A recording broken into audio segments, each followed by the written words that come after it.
ปีพุทธศาสนา2568ว่าปีใต้2ไปปาก19นี้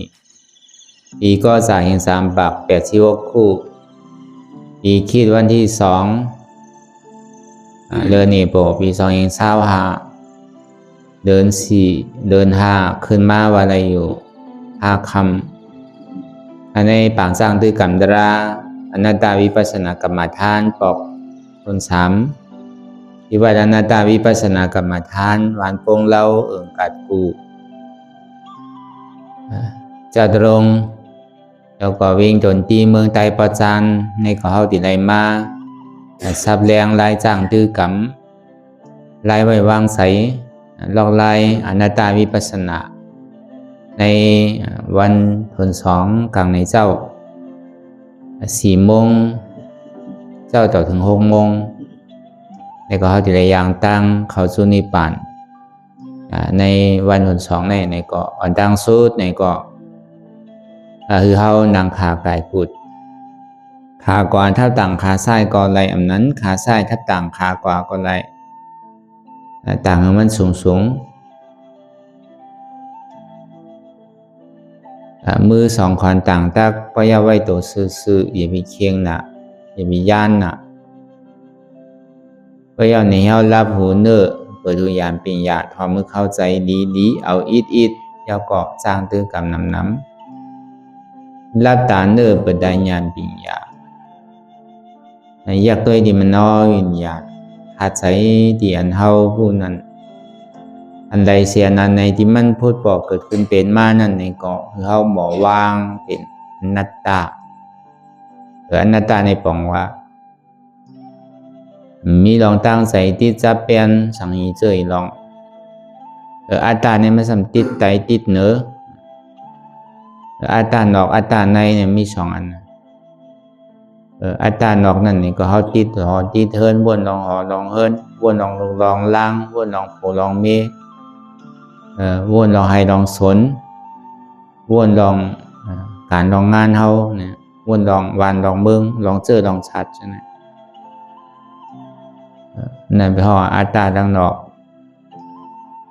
ใจเฮาเนี่ยมันดึงเปลี่ยนที่นั่นนะวนลองหนึ่งก็ลองหนึ่งแล้วก็บอกว่าอย่างกูเจอกูลองเนี่ยมันส่งมาตีใจเฮาเนี่ยเฉงแล้วก็วันนั้นในอันเท่าไรมาอยู่หนังคันธาไรมาเกิดเท่าย่อก็เป็นตายแน่ได้เท่าไรมากของทุกข้าหลงก็วันนั้นในแล้วดีป่นเนี่ยเพราะว่าตึงมีเกิดก็ตึงดีมีตายบ่มีตายก็หัวตึงดีมีเกิดดิเพราะว่าให้ยังตึงดีไรเกิดตายอยู่ในก็ดีไรทุกข้าวดิอ่ะ2 วันตั้งหลังป่นมานั่นในก็อะไรเกิดมาต่อถึงมือเหลียวตั้งนานนั่นก็ซ้ำดีตายด้วยนั่นก็วันนั้นเพราะยังตื้อดีตายเอาเกิดแล้วตายนั่นก็ดีทุกข้าแล้วก็วันนั้นเนี่ยนั่งเลยดีป่นลองตั้งทุกข้าอะไรนั่นเนี่ยอย่าไปเกิดอย่าไปเท่าอย่าไปเป็นอย่าไปตายทั้งบนห้องว่านิจจาสันติสุขะอมตะธาตุนะแต่ว่าพอมันมีเกิดอันนั้นเกิดก็มีพอมีเท่าอันนั้นเท่าก็มีพอมีเปลี่ยนอันเปลี่ยนก็มีพอมีตายอันตายก็มีตลาดเดียนำเกิดเท่าเป็นตายเนี่ยเป็นหือมีหือจะได้เฮ็ดจ้างตื้อกรรมกว่าซื้อหือเนี่ยจังหวะในก็เป็นเส้นตั้งอันเท่าจะยังตั้งเข้าจุนิพพานแต่คือเฮาพอไหลหมอไว้วางใสลองเตียนเฮาติดจับกลับมาที่มันเฮฮับตาไว้เฮากูผายกูไปนั่นแล้วก็เบิ่นนั้นเนี่ย มันมาลอกไหลไล่สิไหลเสียก็ยาวหยาเฮาปล่อยภาวางเปลี่ยนเสียงอีกมีลองตั้งใจติดใจจับใจเปลี่ยนสังหิเจอให้ลองบ่เหลียวแน่ในพอเฮาคุกใส่ไหลตั้งนอกคุกใส่ไหลอาตานออกมาเนี่ยก็บ่เหลียวเฮาเฮ็ดการตราเนี่ยการที่อันเฮาวนอันมันเป็นอยู่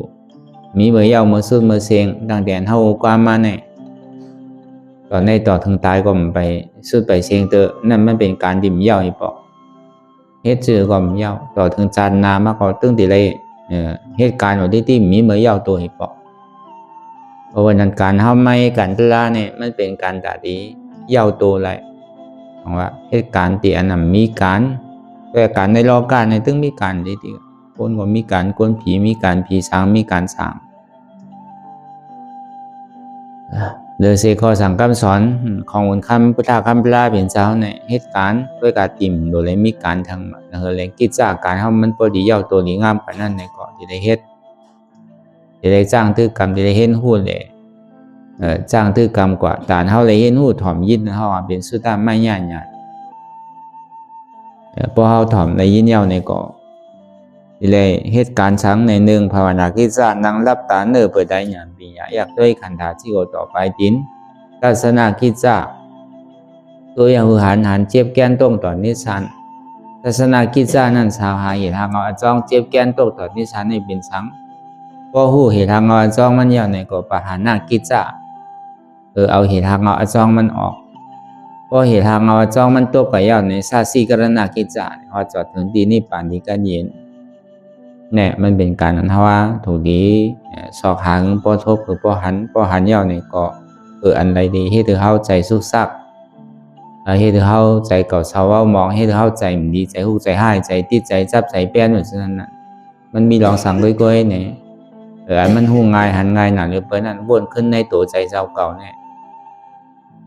กูเบอร์กูเจอกูลองอันที่มันเปลี่ยนมาอยู่นั่นก็เบอร์อันใครคือเหมือนอกเหมือนใจ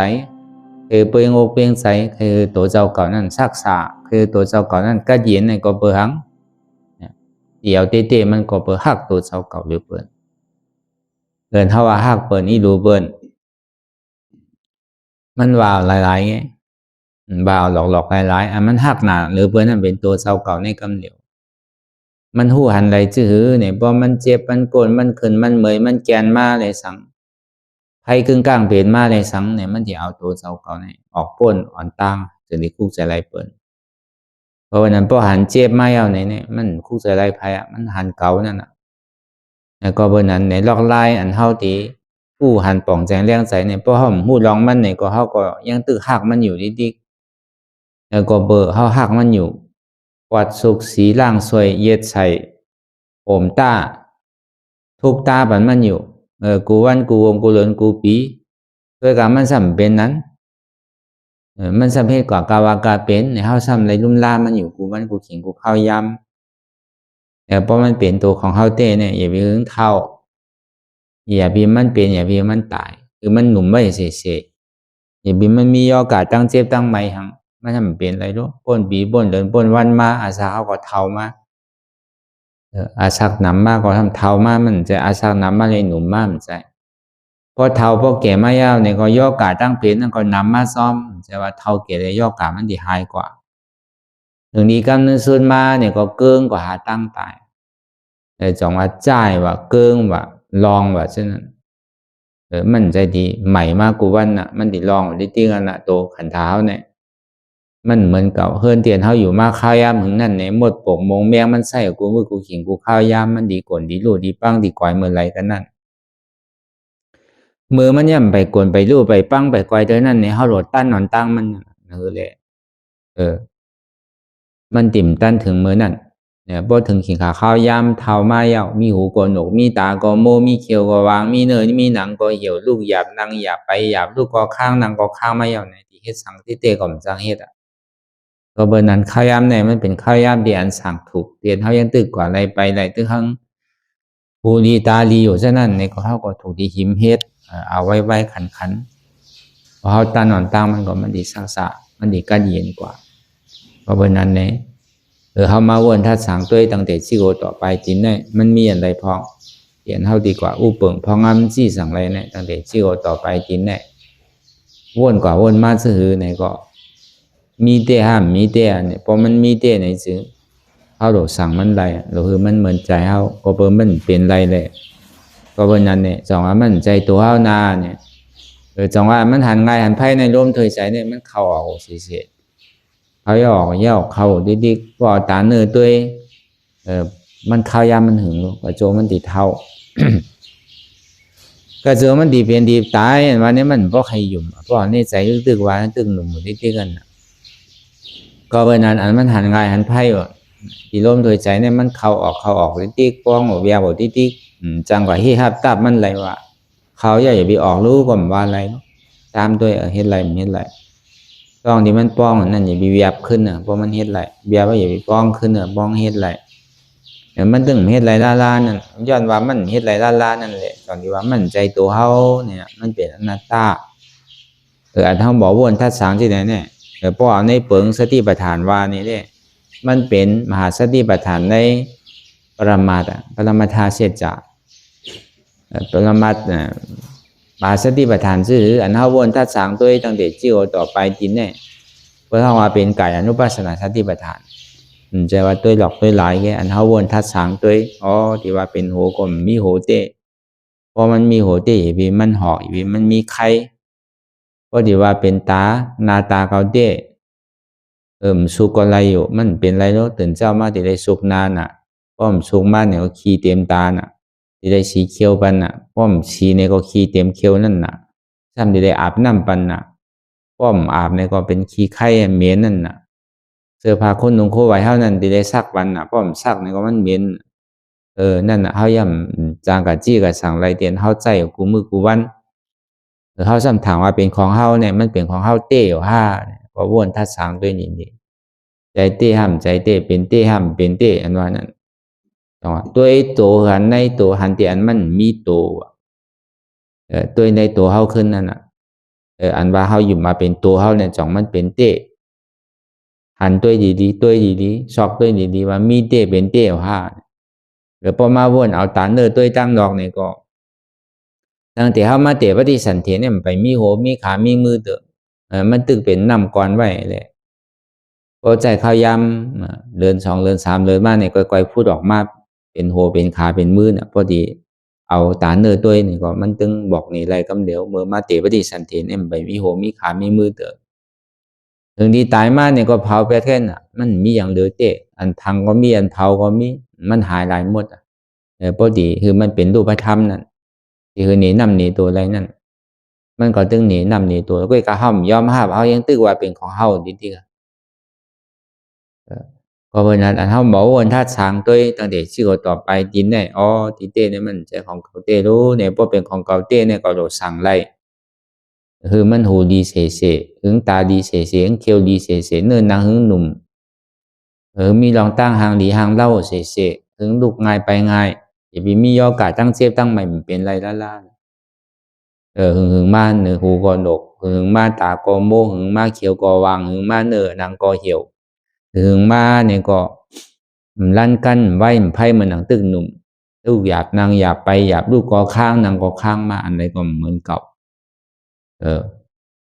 เนี่ยมันอย่างนี้ผังหังที่ว่ามันใจของเฮาเตะก็การเฮาบอกวนทัดสางเนื้อแล้วพอดีอิ่มเนื้อแล้วพอดีฮัดจุนตัวไรนั่นนี่ก็พอเฮาป่องแจงเลี้ยงใส่เอาในห้องกายานุปัสสนาสติปัฏฐาน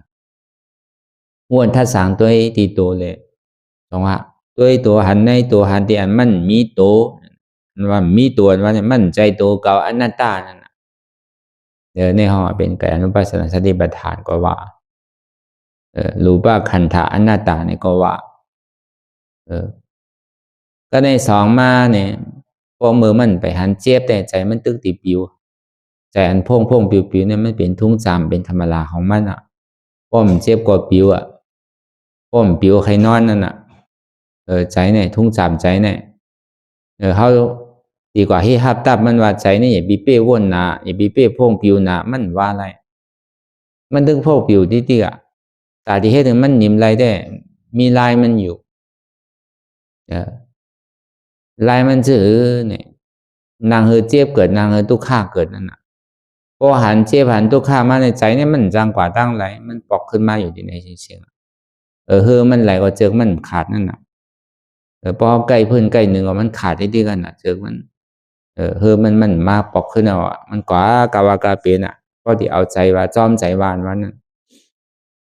ก็กับมือใจมันพ่วงปิววนกาวากาเป็นนั่นในเกาะเขาติ่มพี่ฮับตับมันได้เสียตาในเกาะเขาหูหันตันจอมมันเมื่อเหลียวในใจมันตื้อวนลองสั่งเองมันตื้อวนลองตั้งหลังอยู่ตั้งหลังป้นมาในจ่องที่เอาขึ้นอะไรอยู่หรือเมื่อวานนั่น วงป่นมาเหลือนป่นมาปีป่นมาเนี่ยจ่องเป็นไรจ่องที่เอาขึ้นไรมันลายยาวมันสุดเสียงยาวจังให้ชื่อยาวเพราะเป็นนั้นก่อมเปิงเหมือนหนังก้นตายแค่เนี่ยอันเท่ากลุ่มกระวนตั้งหลังดิ้งนั่นนั่นก็ของเอเชียเตียนเท่าถมลงทั้งแปลจะเท่าที่เอาปอกขึ้นมาเก็บกินขึ้นห้าเนี่ยอันนี้ก็เอาลองลอกไล่อันนี้ใจตื้อกรรมกว่าคนไรเพราะว่าห้อมหูล่าวนกับกาวากาเป็นเนี่ยก็มันมีเมื่อเย้าให้ปอกนั่นน่ะก็เอาใจว่าแต่เพราะหวันตันจอมันในตาดีวนนำก็วนเกนั่นน่ะ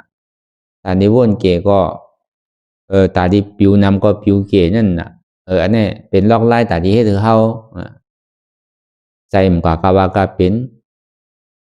ทุนสามใจเนี่ยเพราะมันวนตั้งหลังก็มันถึงวนตั้งหน้าวนลงมือพุงมือฮื้อวนลงวงหน้าเดินหน้าปีหน้าจัดหน้า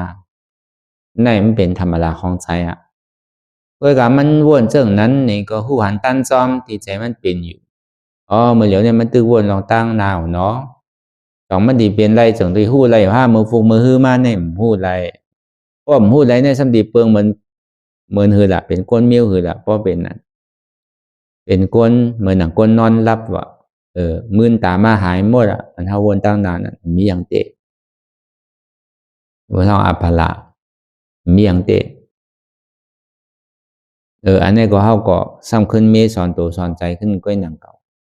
ผมก็วนว่าดีๆละไอ้ที่มีอาจูพรดีสังกำนำก้นเขาเนี่ยเอาลองตั้งหลังมาวนเป็นตั้งทุกข่าเอาลองตั้งน้ำมาวนเป็นลองตั้งสุข่าก้อยกะบ่มื่นตามากกว่ามีสังเตะก็ในพอหนังอยู่มันมาอยู่ก็กับเขาซ้ำวนนะครับเนี่ยมาบ่วนกับกาวากาเป็นสมหันนะพอวนกับกาวากาเป็นหันเป็นสติวะหันอยู่ซ้ำวนในซ้ำเป็นสมาธิวะพอหึงมาเนี่ยใครรับแปลสมาธิเนี่ยมันมาอยู่ขี้ข้านวนมันนั่นน่ะดังป้นเถียงป้นข้าวป้นย่ำก็เย่าได้ก็จังเป็นสมาธิวะก็ในบนก็เอาสติแห้งป้นตีนะเป็นสติแห้งป้นตีนะนี่ก็ทำไรนะครับจังว่าหันยุ่มวนยุ่มหันนั่นทำไปหังเมื่อหนังก้นตาบอดวะมันหันอยู่มันสมาหู้นั่นน่ะเนาะด้วยกับมันวนกับมันสมาหันเต้นั่นน่ะนั่นเมื่อหนังก้นตาบอดวะเป็นคำว่าอาวิจาทำเมียมหันทำใจก็อ่ำหู้นั่นเดี๋ยวมันวนกับกาวากาเป็นนั่นย้อนเปิดสังหละนี่ได้เป็นไหนใจเนี่ยพอเป็นตันในตันเลยย้อนเปิดว่าใจในก็มันใจของเฮามันจะดีเป็นที่ไหนอย่าไปถามว่ามันเป็นของเฮาหรือเฮาซ้ำอยู่มามันเป็นของเฮาจังกับสั่งมันไรมันใจบ่มันเป็นของเฮาเต้ในเฮาโลสั่งมันไรเหมือนอันกลางใจเฮาใครเป็นหึงเตรียมทวนเชียงๆก็เปิดมันเป็นไรในเลยจังที่ว่ามันใจเฮามันเป็นอนัตตาอันนี้ก็เฮามาวนทัดสางด้วยลองใจนี่ก็มันเป็นใจตานุปัสสนาสติปัฏฐานด้วยใจหันในใจหันเดียนมันมีใจด้วยกับด้วยมาด้วยใจหันเดียนในมันด้วยกับด้วยมาในมันนั่นนี่ก็มีเต็มเป็นเต็มจังกว่าที่สั่งพองำเหนือมันไหลเต็มจังกับเป็นเจ้าเป็นของมันได้เป็นเจ้าเฮาจังเป็นเจ้ามันไหลมันเป็นปอเลี้ยงเมเลี้ยงเฮาจังกับเป็นพอเลี้ยงมันไหลเฮาเป็นลูกเลี้ยงมันติก็บ่หังก็บ่มันสั่งเฮาติอันเฮาหมอวนถ้าสั่งด้วยลองใจนั่นด้วยใจหันในใจหันเดียนมันมีใจหันเดียนมันมีใจบอกว่าใจในอ่ำใจของเก่าเตรู้ด้วยกับตัวมันเป็นอนัตตาในห้องว่าเป็นจิตานุปัสสนาสติปัฏฐานนี้ก็ว่าวิญญาณขันธะอนัตตานี่ก็ว่ามันยาวแต่ลอกไล่อันเท่าที่เอามาใจซื่อปอในการนังตราวิปัสสนาว่าเนี่ยมันถึงไรถึง4เปิงเสียนั่นอันนี้เฮามาลองใจก็ในมาลองเวทนานั่นก็เหมือนนั่นนั่นเก่ามังขีมังข้าวมังย่ามนี่ก็ดีมังขีมังข้าวมังย่ามนี่ก็อ่ำดี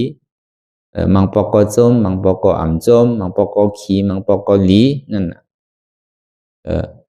ขีมังข้าวมังย่ามก็เปรียวมูลเซ่อยุ่งโกมังขีมังข้าวมังย่ามนี่ก็ขีใจมองใจอ่ำดีใจหุกใจหายมังขีมังข้าวมังย่ามนี่ก็ดีหลุจ้าหลุเหมือนถ้ามันนังตลานั่นเพราะมันนังคำเดียวก็เจ็บคำเดียวทุกข้าคำเดียว อันนี้ก็จังมีนั่นเพื่อกำลังปองมานังเนี่ยทุกข้าเป็นนานเกิดเจ็บมีทีไรก็มุ่มไปมากง่ายๆนี่ก็จังเป็นนะก็มังเขียนมังค่าว่ามานังอย่างที่ว่าทุกข้าก่อมใจสุข้าก่อมเป็นซ้ำอาพึงน่ะนี่ก็มันแดกลายกว่าตอนหนาเฮานางตะลาเนี่ยก็ยังเป็นนั่นธรรมดาของลูกโลกกาเฮานั่นก็ห้ามนางตะลาเนี่ยก็ด้วยหรอก1 วันเนี่ยเหมือนกันอ่ะกลางในเจ้ามาก็เป็นเปิงหนึ่งกลางวันมาเป็นเปิงหนึ่งวายวันมาเป็นเปิงหนึ่งคำมาเป็นเปิงหนึ่งใจนี่ก็แดกลายค่ายกว่าที่ในประท่อเป็นเวทนาพวกที่เอาว่าธรรมดาของโลกโลกกานั่นพอมันเวียกอะไรมันดีเวียกกากุฏิอันเปียกมวลเสื้ออันสุขานั่นก็บกวนเท่าในมันหาลองตั้งสุขะตัวสุขาใจน่ะกว่าวันค่ายย่ายตีกุฏิกูตั้งที่ไหนมันได้ซักษากัดเย็นที่เปียกตัวเปียกใสนั่นนี่ก็มันก็หากับกุฏิกูตั้งน่ะ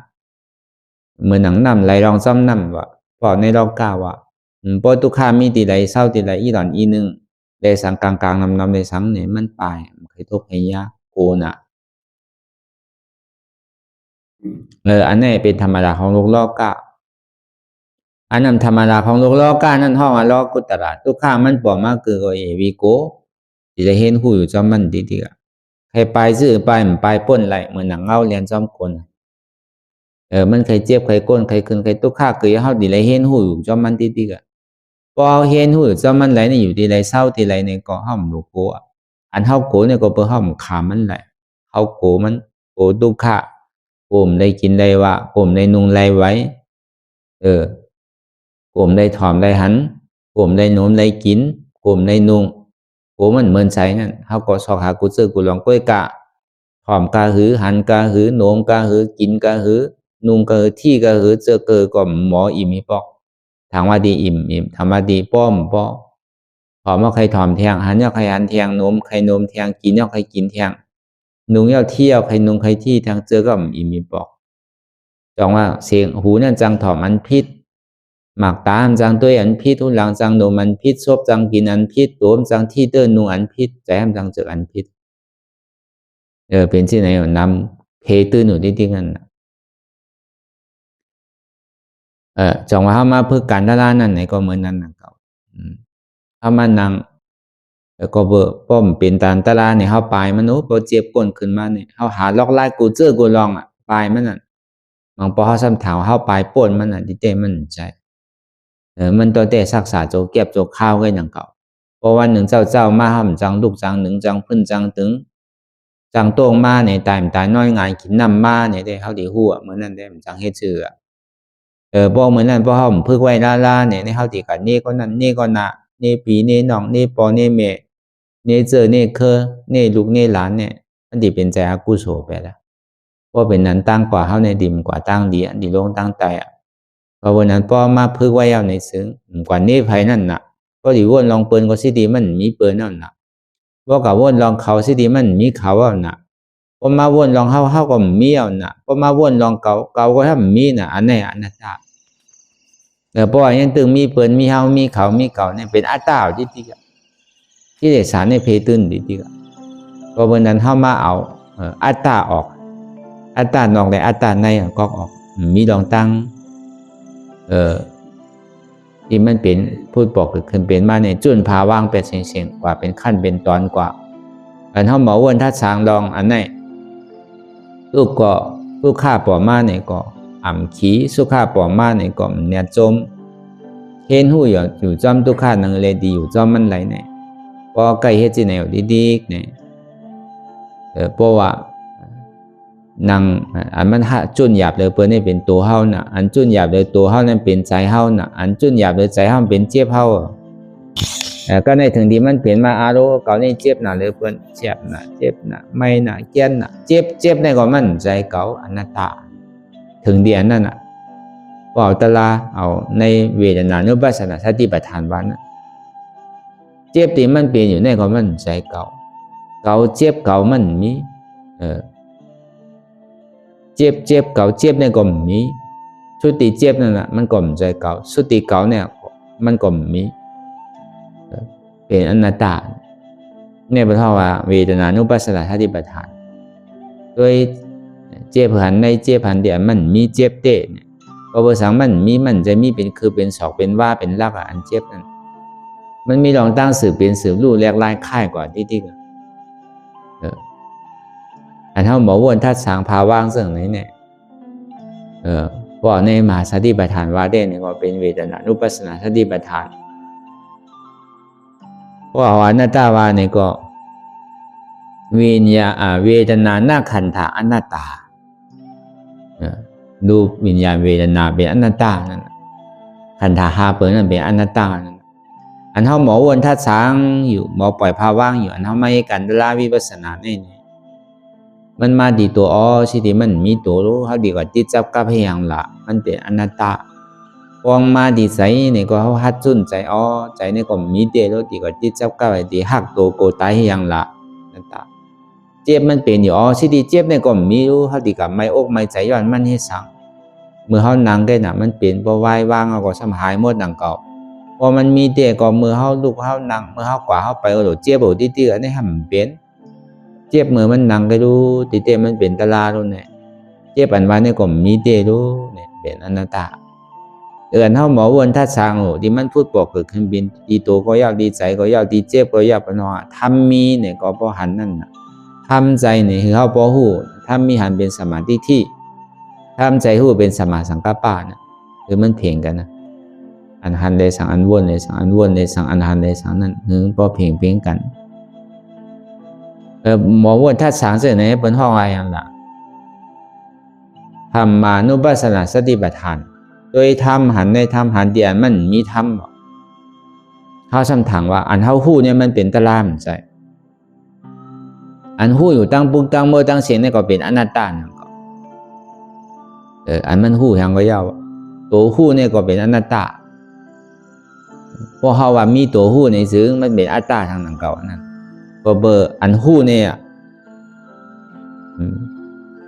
เป็นกิเลสขาลงนั่นกับหู้ไตหู้เหนือหู้เมียวนั่นหู้เมียวในเนี่ยเขาคำถามว่าอันหู้เนี่ยเป็นนิพพานใช่อันหู้เนี่ยก็สำเร็จไกวแบบนั้นก็ห้องว่าธาตุหู้นั่นในห้องว่าเคยทำหันในทำหันเดียนมันมีทำในห้องว่าธรรมานุปัสสนาสติปัฏฐานแต่พอเดี๋ยวลึกๆมันเป็นเช่นนั้นพอเดี๋ยวเปิดมันว่าเจ้ธรรมานุปัสสนาสติปัฏฐานนั้นมันมีการเกิดขึ้นตั้งอยู่ก็ดูกว่ากูจื้อกูลองมันเกิดขึ้นตั้งอยู่ก็ดูกว่ามีทุกข้าใกล้เตียนมันเกิดขึ้นมีทุกข้าใกล้เตียนมันตั้งอยู่มีทุกข้าใกล้เตียนมันดูกว่าพอเดี๋ยวตั้งนอกว่าเนี่ยมันเปลี่ยนไงพอเดี๋ยวตั้งในว่าเต้ไล่จ้างดื้อกรรมว่าเต้อันหู้นั่นก็เป็นอนัตตามันใจว่าอันหู้นั่นมันเป็นตัวปิญญามใจอันหู้นั่นก็ติดได้กวายแปดว่ามันเป็นอนัตตานั่นก็เบอร์นั้นอันที่ว่ามานั่นเนี่ยก็เขาก็ลอกลายเหตุจ้างตื้อกรรมด้วยอะไรมันถูกอกถูกใจอะไรมันแมนอกแมนใจเนี่ยก็เอาเหตุกว่ามองปอกมันมาญาตินี่จากดีโตเนี่ยก็ว่นคือจุนตัวคือไรลองตั้งเขาวนบ้างตีโตเนี่ยก็ลองตั้งใจจ่าเวทนาทำมาเนี่ยก็มาที่นั่นนะก็ในบ้องมาดีใจเนี่ยก็ตานที่หู้จากว่าเจ็บแก้นต้องตรวจในสันคานใจเนี่ยก็เปิดปุ่งอิงเลยเสียตัวในนั่งเก่าพอวันนั้นพอเขาวนลองใจเนี่ยก็กายะเวทนาธรรมมาก็ไม่อยู่ในนั้นมันขาดกันได้เขาอย่าไปเอาอันใดอันหนึ่งอย่าไปกะมักมันอันใดอันหนึ่งเพราะว่ามันเจ็บแก้นต้องตรวจมานั่นมันติดส่งมาติดใจหู้ที่ใจหันให้เป็นยุกใจหู้ให้เป็นวิญญาณใจถ้าวันนั้นเป็นเวทนาใจว่างอะไรนั่นเป็นธรรมะนั่นก็ใจดีอันมันต้องกึ่งไว้นั่นเป็นสัญญาอันมันเรียกลายหัวเฉพาะมันเรียกลายค่ายกว่านั่นเป็นสังขาระอันนี้ก็เอาลอกลายจ้างดื้อกรรมกว่าหลายเทียนเขาปองเสียงเลี้ยงใส่ก็มันจะเราเอากว่าเสียงเอาอีดด้วยการที่ไรจ้างดื้อกรรมน้ำทำมีเนี่ยคือเขาบอกหันอย่างหันทุกข้าทำใจนี่เขาพอหู้สังหูว่าทุกข้าเนี่ยเป็นอนัตตาทำมีหันเจ็บทำใจหู้ว่าเจ็บเป็นอนัตตาทำมีหันว่าอ่ำใจหูเกาอ่ำใจขาเกาอ่ำใจมือเกาอ่ำใจตัวเกาอ่ำใจใจเกาอ่ำใจเจ็บเกาทำใจหู้ว่ามันเป็นอนัตตา ในก็เขาวนยาวๆเขายามหึงอย่าไปว่าไพ่อย่าไปว่าเทิงน่ะอันหันเดสังอันวนเดสันหึงป้อเพียงเพียงกันกว่าวนต่อถึงเจ็บมันป้อสุดวนต่อถึงทุกขาป้อสุดแต่ต่อถึงอัตตาป้อตกพุทธขาดกว่าอันใดที่มันพูดต่อเกิดขึ้นเป็นมานั่นในก็คือเฮาหมอวางเป็นอนัตตาไหนเนี่ย